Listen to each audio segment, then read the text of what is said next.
Imagine a man alone in the wild. He builds a log cabin with his own hands, surrounded by silent pine trees and the deep, still waters of a pristine pond. For 2 years, he lives in total solitude, reading the classics, contemplating nature, and proving that a human being can escape the corrupting influence of society. This is Henry David Thoreau, and his book, Walden, is the Bible of American individualism. It is the sacred text for every minimalist, every survivalist, and every person who has ever dreamed of quitting their job and running away to the woods.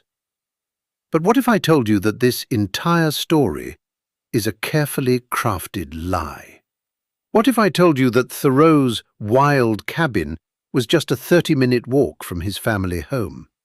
What if I told you that he went home for dinner almost every single weekend? And what if I told you that while he was writing about self-reliance, his own mother and sisters would walk down to his cabin to bring him fresh donuts and do his laundry? The father of American minimalism had his mom doing his chores.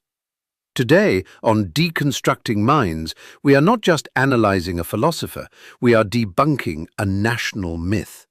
We are going to perform a psychological autopsy on a man who preached radical independence while living as a privileged, glorified freeloader. Was Thoreau a visionary who found the secret to life?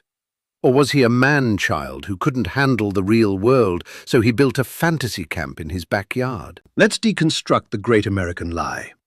Let's be brutally honest about the Walden experiment. For 2 years, 2 months, and 2 days, Thoreau lived in a 10 by 15-foot cabin he built himself. He grew beans, he fished, and he wrote. It sounds like a survivalist epic. But let's look closer at the reality. First, the cabin wasn't in the middle of nowhere. It was a pleasant 30-minute walk from his family home in Concord. He had visitors almost every single day. The solitude he writes about was a literary device, not a reality. He wasn't a hermit.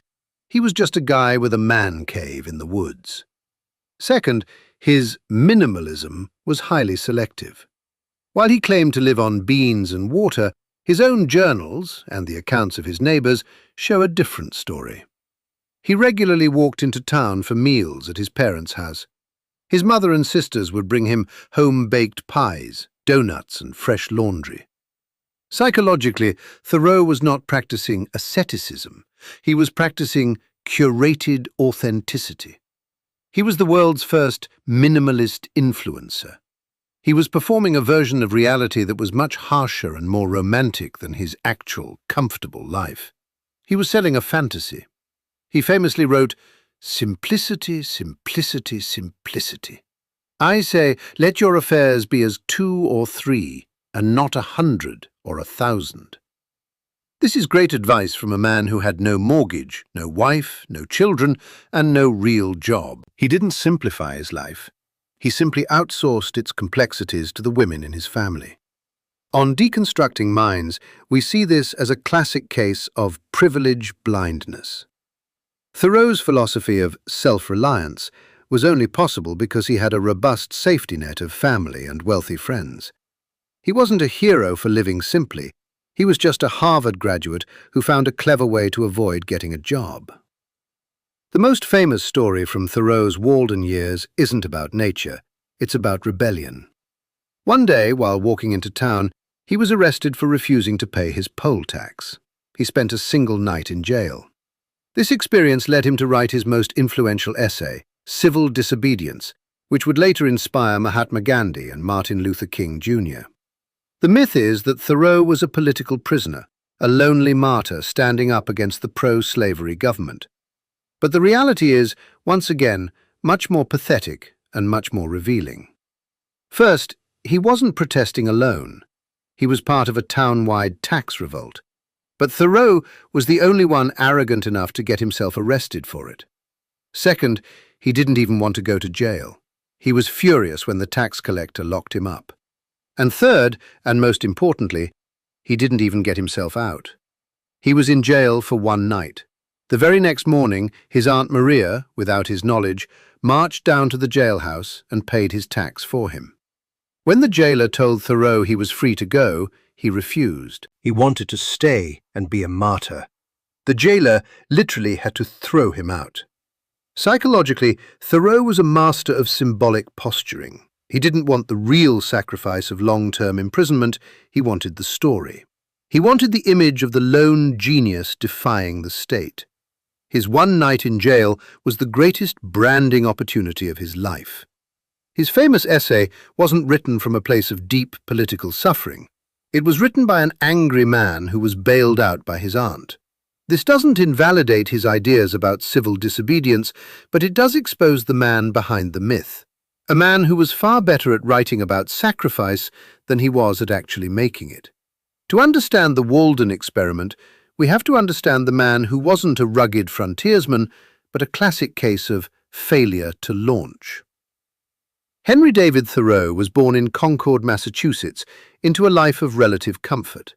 His family wasn't rich, but they owned a successful pencil-making business. He went to Harvard.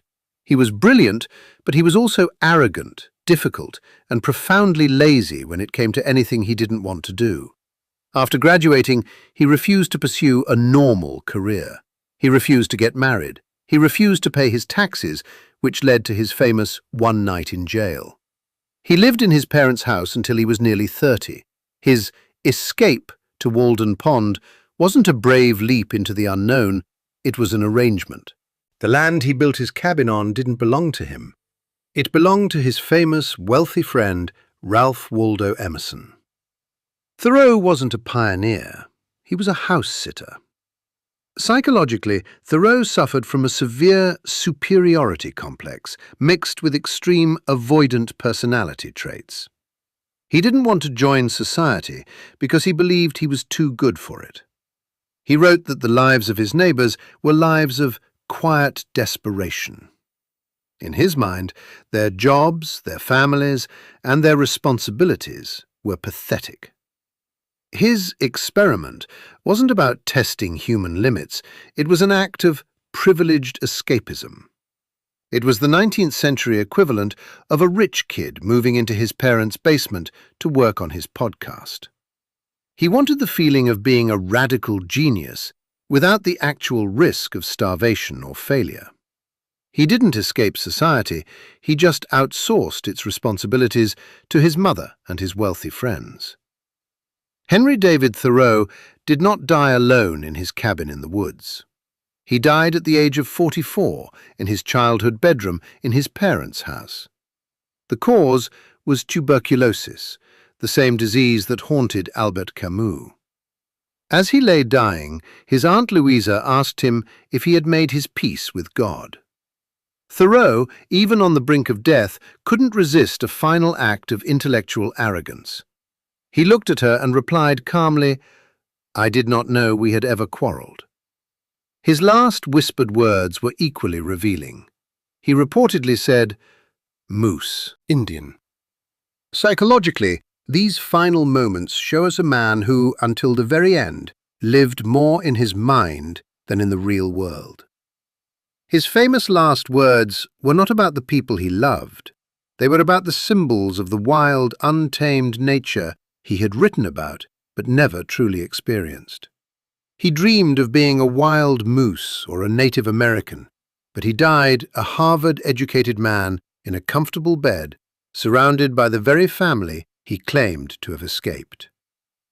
The ultimate tragedy of Thoreau is not that he was a hypocrite, but that he was a man who never fully lived. He was paralyzed by his own intellect. He analyzed life so much that he forgot to participate in it. His Walden experiment wasn't a journey into nature. It was a retreat from the terrifying messiness of human relationships, responsibility, and failure. He was a man who built a fortress of words to protect himself from the quiet desperation of his own heart. So, if Henry David Thoreau was a privileged, self-obsessed man-child who faked his escape from society, should we throw his book in the trash? On Deconstructing Minds, our autopsy reveals a more complicated truth. Yes, the man was a fraud, but the idea he created was pure genius. Walden is not a true story. It is a work of mythopoesis, the creation of a myth. Thoreau didn't write about his real life. He wrote about the life he wished he had the courage to live. And in doing so, he gave humanity a powerful, enduring fantasy. The fantasy that we can unplug, that we can start over, and that we can find our true selves by stripping away the noise. Thoreau's hypocrisy doesn't invalidate his message. It actually makes it more human. He wasn't a perfect guru speaking from the mountaintop. He was one of us, a flawed, anxious person, suffocating under the weight of societal expectations, who simply found a beautiful way to express that feeling.